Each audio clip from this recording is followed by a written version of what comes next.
أعوذ بالله من الشيطان الرجيم. بسم الله الرحمن الرحيم. ألم تر إلى الذين قيل لهم كفوا أيديكم وأقيموا الصلاة وآتوا الزكاة فلما كتب عليهم القتال إذا فريق منهم يخشون الناس كخشية الله أو أشد خشية وقالوا ربنا كتبت علينا القتال لولا أخرتنا إلى أجل قريب قل متاع الدنيا قليل والآخرة خير لمن اتقى ولا تظلمون فتيلا أينما تكونوا يدرككم الموت كنتم في بروج مشيدة وإن تصبهم حسنة يقولوا هذه من عند الله وإن تصبهم سيئة يقولوا هذه من عندك قل كل من عند الله فما لهؤلاء القوم لا يكادون يفقهون حديثا ما أصابك من حسنة الله وما أصابك من سيئة فمن نفسك وأرسلنا ناصرا وكفى بالله شهيدا من يطع الرسول فقد أطاع الله ومن تولى فما أرسلناك عليهم حفيظا. موت سے ڈر کر جہاد میں کوتاہی کرنے والوں کا حال. کیا آپ نے ان لوگوں کو نہیں دیکھا کہ جن سے کہا گیا تھا کہ اپنے ہاتھ روکے رکھو اور نماز صحیح طور پر ادا کرتے رہو اور زکوٰۃ دیتے رہو، پھر جب ان پر جنگ فرض کی گئی تو ان میں سے ایک بڑی تعداد لوگوں سے ایسا ڈرنے لگی جیسا اللہ سے ڈرنا چاہیے، بلکہ اللہ کے خوف سے زیادہ شدت سے ان پر دشمنوں کا خوف مسلط ہو گیا. اے مولا، ہم کیوں فرض کر دی؟ کاش کہ آپ تھوڑی مدت کے لیے مزید تھے. آپ ان سے کہہ دیجئے کہ دنیا کا ساز و سامان بہت حقیر ہے اور اہل تقوی کے لیے آخرت ہی بہتر ہے، اور تم پر بال برابر زیادتی نہیں ہوگی. تم جہاں بھی رہو موت سے چھٹکارا نہیں، چاہے مضبوط قلعے میں رہ رہے ہو. ان لوگوں کا حال یہ ہے کہ کوئی فائدہ ہوتا ہے تو کہتے ہیں یہ اللہ کا فضل ہے، اور اگر کوئی تکلیف دہ بات لاحق ہوتی ہے تو کہتے ہیں یہ آپ کی وجہ سے ہے. آپ کہہ دیجئے کہ سب کچھ اللہ کی طرف سے ہے. آخر ان لوگوں کو کیا ہو گیا ہے کہ بات ہی نہیں سمجھتے؟ اے انسان، تجھ کو جو نعمت ملتی ہے اللہ کی طرف سے ملتی ہے، اور جو تکلیف دہ بات پیش آتی ہے وہ تیری اپنی ذات کی وجہ سے پیش آتی ہے. اور ہم نے نبی آپ دے کر بھیجا ہے، اور گواہی کے لیے اللہ کافی ہے. جو بھی رسول کی اطاعت کرتا ہے وہ اللہ کی اطاعت کرتا ہے، اور جو روگردانی کرتا ہے ہم نے آپ کو اس کا رقیب بنا کر نہیں بھیجا ہے.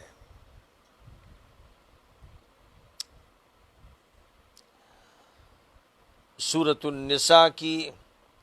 آیت نمبر 77 سے آیت نمبر 80 تک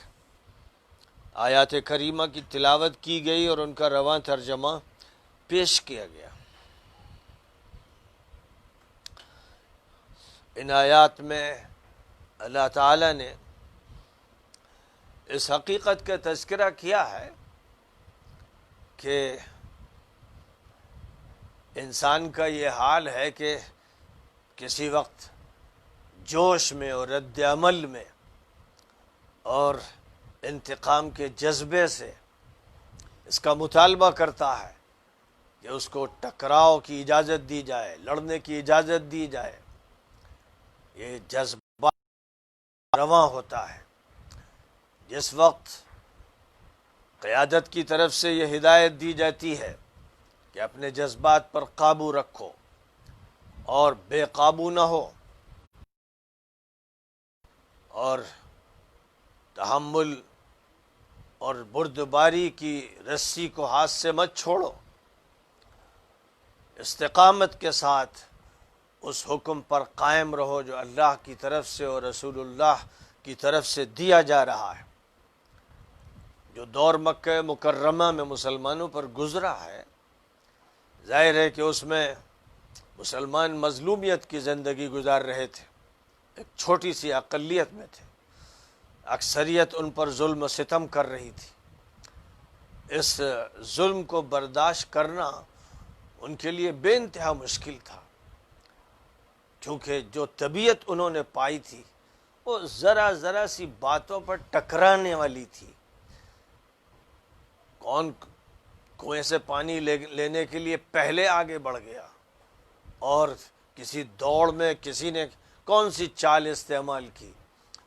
اس بنیاد پر جنگیں چھڑ جاتی تھیں، قبیلوں کے قبیلے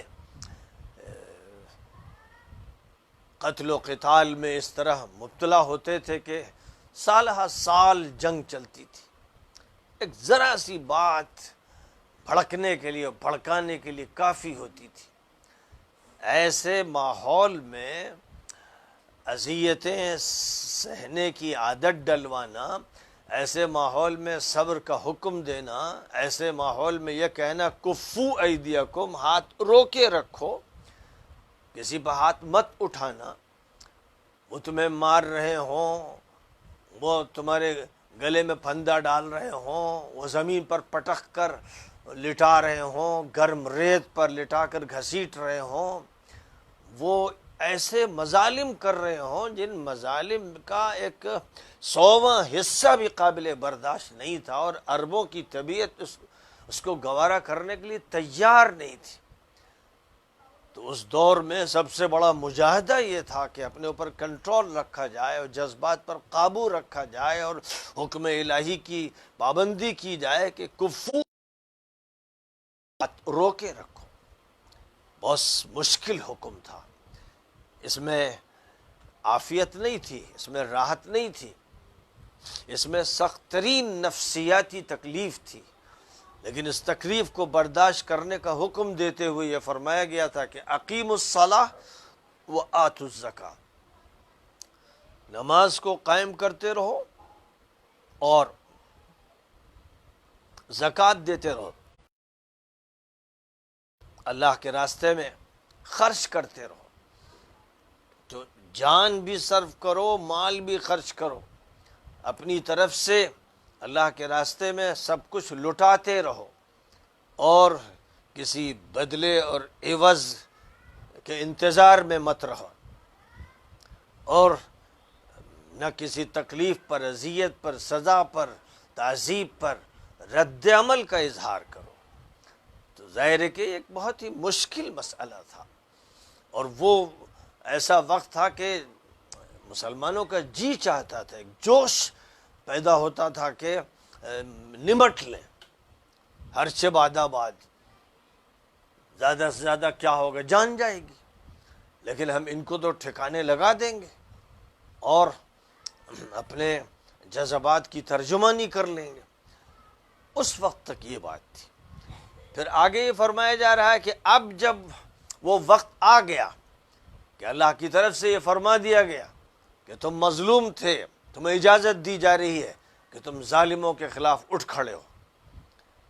جب وہ وقت آ گیا کہ اب ایک علاقے میں ان کے قدم جم گئے، ان کی حکومت قائم ہو گئی، تو اب انسان کی دوسری طبیعت کیا،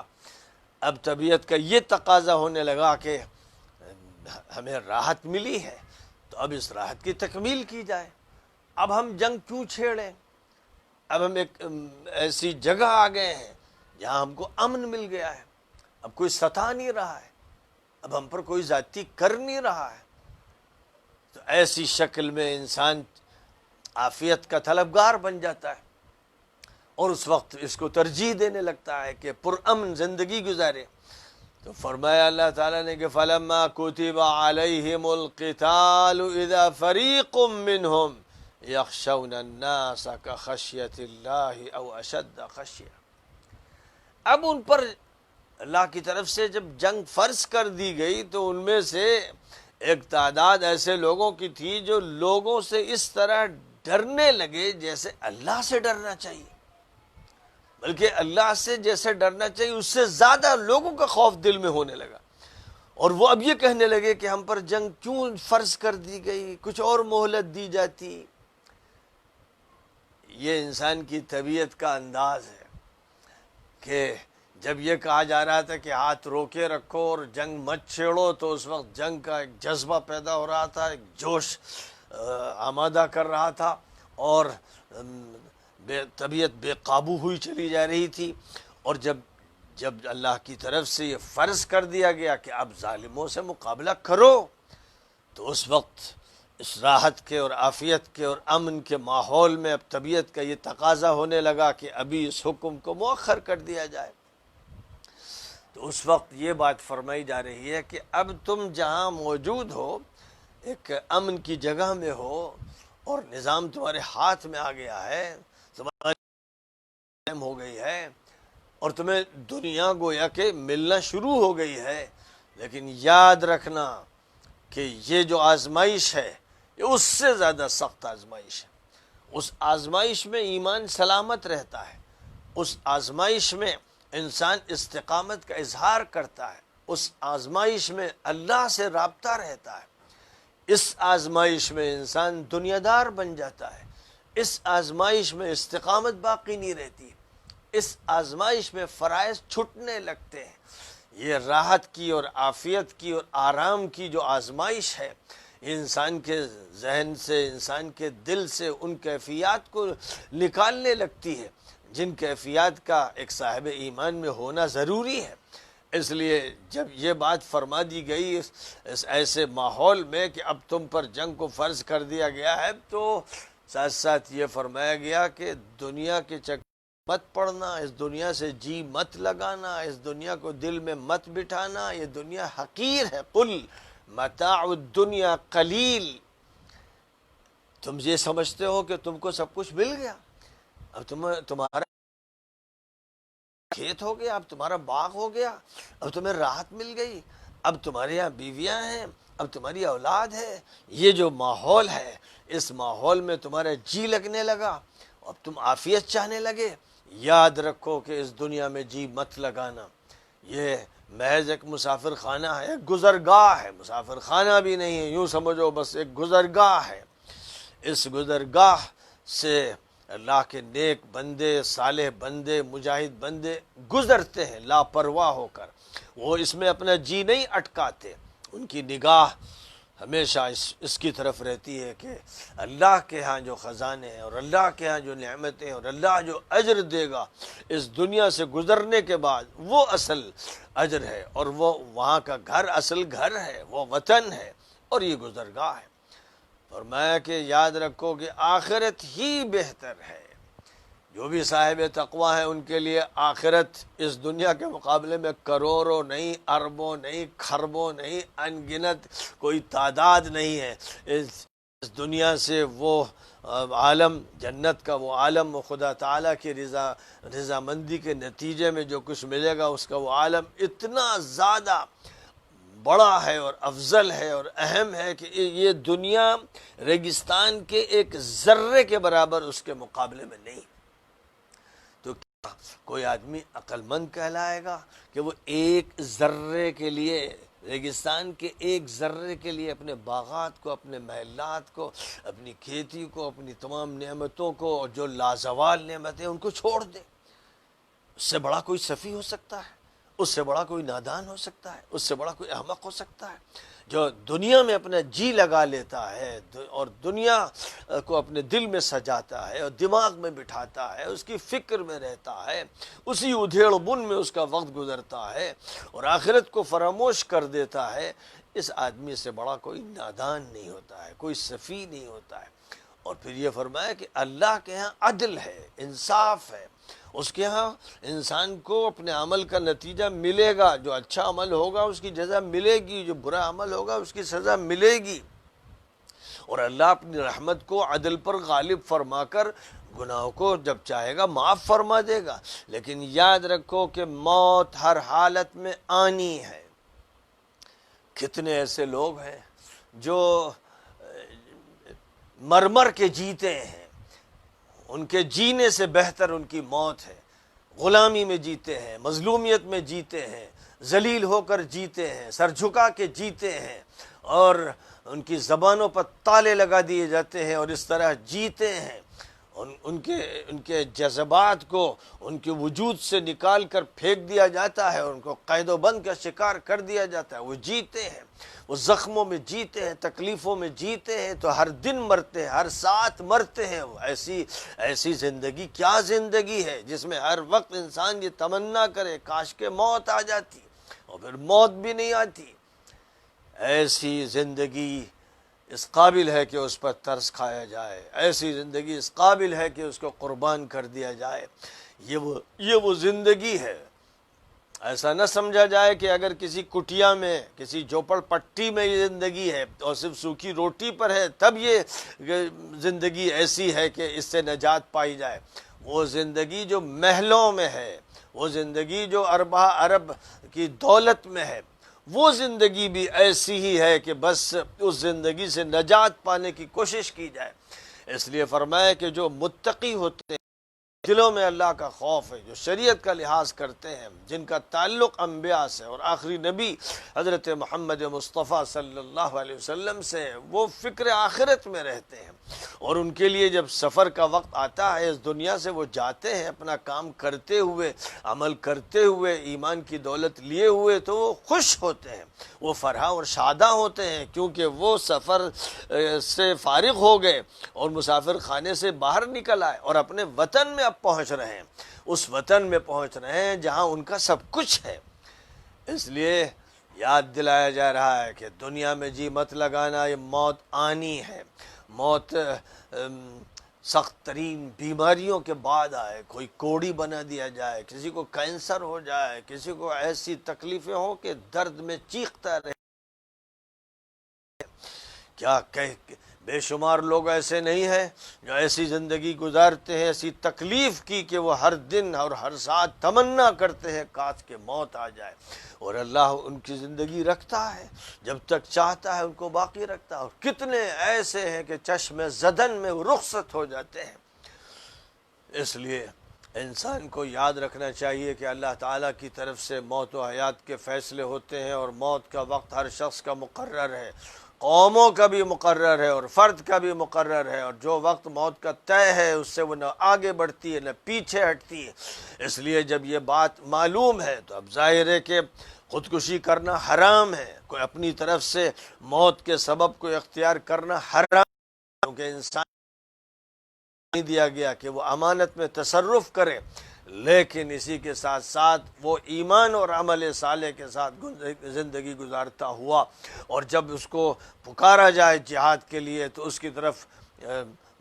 بڑھتا ہوا اگر زندگی گزار رہا ہے، تو اس کی زندگی بھی ہر لمحے کے لیے اللہ کی طرف سے ایک نعمت ہے، اور اس کی موت سب سے بڑی نعمت ہے، کیونکہ وہی موت ہے جو ایک ایسا پل اس کو عطا کر دیتی ہے جس پل سے وہ گزرتا ہے تو اپنے وطن میں داخل ہو جاتا ہے۔ اس لیے فرمایا اینما تکونوا یدرککم الموت ولو کنتم فی بروج مشیدہ، تم کہیں بھی ہو، بڑے مضبوط قلعوں میں ہو، کئی دیواروں والے قلعے ہوں جن میں لوہے کے دروازے ہوں، نہایت مضبوط قسم کی چھتیں ہوں جن میں کوئی سوراخ نہ ہو سکے، تم وہاں بھی ہوگی تو موت آئے گی۔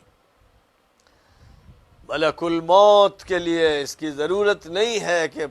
کوئی سوراخ ہو، کوئی روشن دان ہو، کوئی دروازہ ہو۔ جس طرح روح کے نکلنے کے لیے اس کی ضرورت نہیں ہے، ملک الموت کی آمد کے لیے اس کی ضرورت نہیں ہے، جس طرح کرنٹ کے لیے اس کی ضرورت نہیں ہے کہ کوئی دروازہ کرنٹ کے لیے کھلا ہوا ہو، اگرچہ کرنٹ بھی اس روح کے مقابلے میں بہت کثیف ہے، وہ بھی ایک مادہ ہے، اور روح ایک ایسی لطیف شے ہے کہ نہ دیکھی جانے والی بھی کوئی جگہ ہو وہاں پر بھی یہ روح آتی ہے اور یہ روح جاتی ہے، اور فرشتہ آتا ہے اور فرشتہ جاتا ہے۔ وہ ایک ایسا عالم ہے جس عالم کو بس ادنا طور پر سمجھنے کے لیے کرنٹ سے سمجھ لیجئے، الیکٹرانکس سے سمجھ لیجئے کہ آپ کمرے کے اندر بند ہوتے ہیں اور ایسی اتنا بند کر لیتے ہیں دروازوں اور کھڑکیوں کو کہ لگتا ہے کہ اب ہوا کا کچھ حصہ بھی نہیں آ رہا ہے، لیکن آپ کا موبائل کام کر رہا ہوتا ہے، آپ کا فون کام کر رہا ہوتا ہے، کرنٹ سے آپ کی لائٹ جل رہی ہوتی ہے، پنکھا چل رہا ہوتا ہے، اس لیے کہ ان کو ان راہداریوں کی ضرورت نہیں ہے جن راہداریوں سے ہوا بھی گزرتی ہے۔ تو یہ جو سسٹم آج ہماری نگاہوں کے سامنے ہے، کثافتوں سے ہٹ کر چیزوں کے مشاہدے کر رہے ہیں، بس ان پر اگر قیاس کرنے کی کوشش کریں تو بس یوں سمجھیں کہ ریگستان پر آپ قیاس کر رہے ہیں ایک ذرے کو، یا ایک ذرے کو قیاس کر رہے ہیں ریگستان کو، ایک ایسی چیز کو قیاس کر رہے ہیں جو مادی ہے، اس پر کر رہے ہیں جو مادے سے بلند و بالا ہے، جس میں مادے کی کوئی کثافت نہیں پائی جاتی ہے۔ تو یاد دلایا گیا کہ جس وقت تم میدان غزہ میں نکلو تو اس وقت یقین رکھو کہ فیصلہ الہی اپنا کام کرے گا، تم 10 20 سینکڑوں جنگوں میں داخل ہو کر بھی وہاں سے زندہ واپس، اللہ چاہے گا تو زخموں سے بھی بچ سکتا ہے، اور زخم لگنے کے بعد ان کو مندمل فرما سکتا ہے، اور یہ بھی ہو سکتا ہے کہ ابھی گھر سے قدم باہر نکالو اور ملک الموت آ جائے، اور یہ بھی ہو سکتا ہے کہ بستر پر لیٹے ہوئے ہو اور تمہاری موت کا وقت آ جائے، اور یہ بھی ہو سکتا ہے کہ رگڑا کر مارا جائے، بیماریوں میں مبتلا کیا جائے، ایسی بیماریوں میں کہ اٹھنا نصیب نہ ہو، اپنا کام کرنے کی توفیق نہ مل سکے۔ وہ مالک ان سب چیزوں پر قادر ہے۔ بندہ مومن کا کام یہ ہے کہ اپنے ایمان کو مضبوطی سے تھامے رہے، نیک عمل کرتا رہے، اللہ کی طرف سے مأمور کیا ہے، نبی کی طرف سے حکم کیا ہے، اس کی نگاہ کے سامنے بس یہ ہو، اس پر عمل کرتا رہے۔ اگر وہ اس پر عمل کر رہا ہے اللہ تعالیٰ کی طرف سے اس کو نواز دیا جائے گا۔ پھر ایسے ہی لوگوں کا تذکرہ ہو رہا ہے جو مکے سے آئے یا کہیں سے آئے یا مدینہ منورہ میں تھے، جن کا یہی حال تھا کہ ایک طرف جب کہا جا رہا تھا کہ ہاتھ روکے رکھو تو ہاتھ روکنا مشکل ہو رہا تھا، اور جب کہا گیا کہ اب جنگ کرو، ظالموں سے مقابلہ کرو، تو اب مقابلہ مشکل ہو رہا ہے۔ انہی لوگوں کا حال یہ ہے، فرمایا گیا کہ انہیں کوئی راحت حاصل ہوتی ہے، کوئی نعمت کہتے اللہ کا فضل ہے، اللہ کا کرم ہے، اللہ نے مجھے عطا فرمایا، یہ اللہ کا مجھ پر انعام ہے، اور کوئی تکلیف دہ بات لاحق ہوتی ہے تو اے نبی یہ آپ کی طرف منسوب کرتے ہیں کہ یہ آپ کی وجہ سے۔ نعوذ باللہ ثم نعوذ باللہ، کیا کوئی مسلمان یہ کہہ سکتا ہے؟ لیکن قرآن پاک جن لوگوں کے بارے میں کہہ رہا ہے وہ مسلمان ہی تھے، جو نبی کے ساتھ بھی تھے، جو نبی کی خدمت میں حاضر ہوتے تھے، بات انہی کے بارے میں کہی جا رہی ہے، آئندہ نسلوں کے بارے میں نہیں کہی جا رہی، پچھلی نسلوں کے بارے میں نہیں کہی جا رہی۔ معاشرے میں جیسے جیسے لوگ تھے ان کے حالات بیان کیے جا رہے ہیں، صاف حقیقتوں کو ذکر کیا جا رہا ہے، کوئی لاگ لپیٹ نہیں ہے، جو سچائیاں ہیں وہ پیش کی جا رہی ہیں۔ ان کا حال یہ ہے کہ جب ان کو راحت ملتی ہے، نعمت ملتی ہے، تو کہتے ہیں اللہ کا فضل ہے۔ ظاہر ہے کہ اللہ کو مان رہے ہیں، یہ کافر نہیں ہے، یہ مشرک نہیں ہے، یہ وہی ہیں جو مسلمان ہیں۔ اور جب کوئی تکلیف دہ بات ہوتی ہے تو گویا ان کا یہ سمجھنا ہوتا ہے کہ نبی کا فیصلہ غلط تھا، اور سیاست غلط تھی، اور حکمت عملی غلط تھی، اور اقدام غلط تھا، اس کی وجہ سے یہ ہو گیا۔ جیسے سن چکے ہیں آپ کے جنگ احد کے لیے نبی پاک علیہ الصلاۃ والسلام جب مسجد نبوی سے نکلے ہیں اور احد پہاڑ کی طرف بڑھے ہیں تو آدھا ہی راستہ طے ہوا کہ آپ کے مشورے میں جو شریک تھے، آپ کے وہ اصحاب جو آپ کے ساتھ نماز میں بھی شریک تھے، جمعے کی نماز میں بھی شریک تھے اور اس کے بعد مشورے میں شریک تھے، یہی تھے جو آدھے راستے تک پہنچتے پہنچتے بغاوت کر بیٹھے، اور اس کے بعد انہوں نے طے کیا کہ ہم کو آگے نہیں بڑھنا ہے کیونکہ موت کے منہ میں ہم کو نبی لے جا رہے ہیں۔ ظاہر ہے کہ یہ وہ لوگ تھے جو گھر بیٹھ رہے، اور پھر جب مسلمان شہید ہوئے اور زخمی ہوئے تو پھر ان کے تبصرے وہی تھے کہ یہ نبی کے غلط فیصلے کی وجہ سے، محمد صلی اللہ علیہ وسلم نے جو غلط قدم اٹھایا اس کی وجہ سے یہ موتیں ہو گئیں اور لوگ شہید ہو گئے۔ گھر میں ہوتے، اپنے محلوں میں رہتے تو یہ نوبت نہ آتی۔ ان کو جواب دیا جا رہا ہے، اے نبی کہہ دیجئے ان سے کہ جو کچھ ہوتا ہے اللہ کی طرف سے ہوتا ہے، فیصلے اللہ کی طرف سے ہوتے ہیں۔ ہاں، انسان اپنے کیے کا ذمہ دار ہے، جو حکم اس کو دیا گیا ہے اس کو وہ مانتا ہے یا نہیں مانتا ہے، اس کا ذمہ دار اس کو قرار دیا گیا ہے۔ لیکن اس کائنات میں کوئی چیز بھی بغیر حکم الہی کے وجود میں نہیں آتی ہے، اس لیے کہہ دیجئے کہ کل من عند اللہ، جو بھی ہے وہ اللہ کی طرف سے ہے۔ کیا ہو گیا ہے ان لوگوں کو کہ ان کو کچھ سجائی نہیں دیتا، بات سمجھ میں نہیں آتا ہے، ان کے دماغ بیکار ہو گئے ہیں، ان کے پاس سمجھ کی صلاحیت نہیں ہے۔ اور سن لیں کہ جو کچھ بھی نعمت ملتی ہے، راحت ملتی ہے، عافیت ملتی ہے، انعام ملتا ہے، اللہ کی طرف سے ملتا ہے، اور جو تکلیف ہوتی ہے آپ کو، کسی انسان کو، وہ اپنی وجہ سے ہوتی ہے۔ ہر آدمی اپنی تکلیف کا ذمہ دار ہے، ہر آدمی اپنی غلطی کا ذمہ دار ہے، ہر آدمی اپنے صحیح اور غلط فیصلے کا ذمہ دار ہے۔ اور نبی پاک علیہ الصلاۃ والسلام کو مخاطب کر کے فرما دیا گیا وَأَرْسَلْنَاكَ لِلنَّاسِ رَسُولًا، ہم نے آپ کو ذمہ داری یہ دی ہے کہ آپ ہمارا پیغام پہنچا دیں لوگوں تک۔ آپ کو خود فیصلہ نہیں کرنا ہے، بلکہ فیصلہ میں کروں گا، میں بتاؤں گا کہ اس وقت کیا کرنا ہے، اس وقت کیا کرنا ہے۔ میں اپنا پیغام دوں گا، میں اپنا حکم دوں گا، میں اپنا فرمان دوں گا۔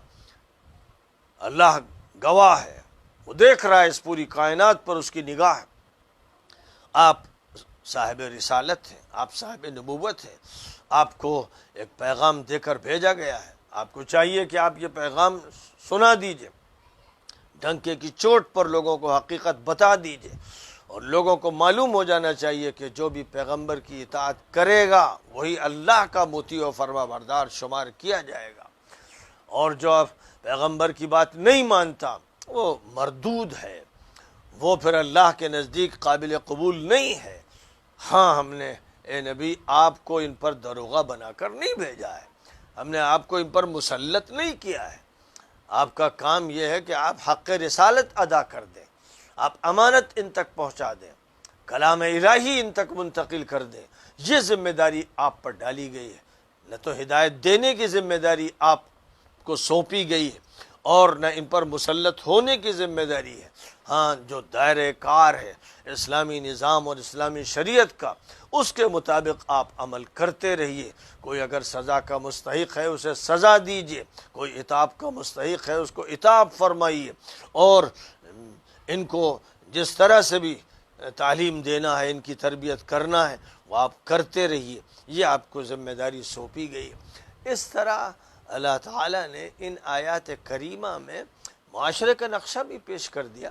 اندر کے جو جذبات تھے، جن جذبات کے اثرات ان کی زندگی میں ظاہر ہوتے تھے، ان کو وضاحت کے ساتھ بیان کر دیا گیا ہے۔ یہ جو نظریات بعد میں پیدا کر لیے گئے کہ جس نے نبی کو دیکھ لیا بس وہ مقدس ہو گیا، یہ ایسی فضول قسم کی باتیں ہیں جن کا قرآن سے کوئی تعلق نہیں۔ جو صبح شام نبی کو صرف دیکھتے نہیں تھے، بیٹھتے تھے ساتھ مجلسوں میں، اور آپ کے دسترخوان پہ کھاتے تھے اور آپ کے پیچھے نماز پڑھتے تھے، ان کی تصویر قرآن پاک پیش کرتا ہے۔ ان میں ایسے بھی اور ایسے بھی، ان میں مخلص بھی اور غیر مخلص بھی، ان میں وفادار بھی اور بے وفا بھی، ان میں ایسے بھی جو جان نثار اور ایسے بھی جو اپنی جان بچانے کے چکر میں لوگ تھے، قرآن ان کا تعین کرتا ہے، حدیثوں میں ان کی تفصیلات پیش کی جاتی ہیں، نبی کے خطابات ان کی ان تقسیمات کا ذکر کرتے ہیں۔ اس لیے ان حقائق کو تسلیم کرتے ہوئے اور قرآن سے براہ راست اخذ کرتے ہوئے، اور پھر جو حدیثیں قرآن پاک کی ان آیتوں کی تشریحات پیش کرتی ہیں ان کو سامنے رکھتے ہوئے باتوں کو سمجھنے کی ضرورت ہے۔ اسلام یہ ہے، اسلام اپنی حقیقت کو اس طرح پیش کرتا ہے، اور باقی جو دوسرے طریقے اختیار کیے گئے ہیں جو پاپائیت سے اور احبار و رہبان کے نظریات سے لے لیے گئے ہیں، جن میں کبھی پیروں کو وہ کیا جاتا ہے کہ وہ آگے بڑھ جاتے ہیں یا زیادہ سے زیادہ رسول کے مرتبے تک پہنچتے ہیں کہ رسول کو زخم بھی آتے ہیں اور رسول چوٹ بھی کھاتے ہیں، اور رسول کو بہت سے لوگ فریب بھی دے دیتے ہیں اور ان کے ساتھ غلط معاملہ بھی کرتے ہیں، لیکن پیر صاحب کی تو معصومیت کا ایسا عالم ہے اور محفوظیت کا ایسا مقام ہے کہ ان کو تو کوئی زک نہیں پہنچا سکتا، اور وہ تو ایسے صاحب کرامات ہوتے ہیں کہ جس کا چاہیں بیڑا پار کر دیں، جس کی نیا پار کر دیں۔ تو گویا نبی سے بھی آگے اولیاء کو، بزرگوں کو، پیروں کو یہ جاہل اس امت کے یہودی اور عیسائی بڑھا دیتے ہیں، جس کا نتیجہ پھر یہ نکلتا ہے کہ اسلام کا ہی باقی نہیں رہ جاتا، قرآن پاک کے حقائق ہی بکھیر کر رکھ دیے جاتے ہیں، اور اسلام کی ایک ایسی تصویر پیش کی جاتی ہے جو یہودیت کے قالب میں یا عیسائیت کے قالب میں ڈھال دی جاتی ہے، اس کو ایک دوسرا رنگ دے دیا جاتا ہے۔ یہ وہ عمل ہے جو اسی قوم نے کیا، اور نبی پاک علیہ السلام نے اس سے متنبہ فرمایا تھا، کہا تھا کہ یہ تم کر کے رہو گے، اور اسی لیے بار بار ہدایت فرمائی تھی، آئندہ پیدا ہونے والے حالات اور فتنوں اور جنگوں سے مطلع کیا تھا،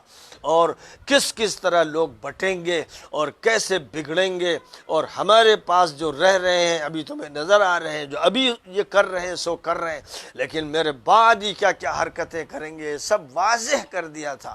دودھ کا دودھ اور پانی کا پانی کر دیا تھا۔ پھر بھی اگر کسی نے اپنی آنکھوں پر پردے ڈال رکھے اور کانوں میں ڈانٹیں ٹھوس رکھی اور اپنے دماغ پر تالے لگا رکھے ہیں، تو پھر ایسے لوگوں کا نہ پہلے علاج تھا نہ بعد میں علاج ہے۔ ان کو بس اپنی قسمت پہ رونا چاہیے اور یہ سمجھنا چاہیے کہ قرآن پاک کے فہم سے وہ محروم کر دیے گئے ہیں۔ وآخر دعوانا ان الحمد للہ رب العالمین۔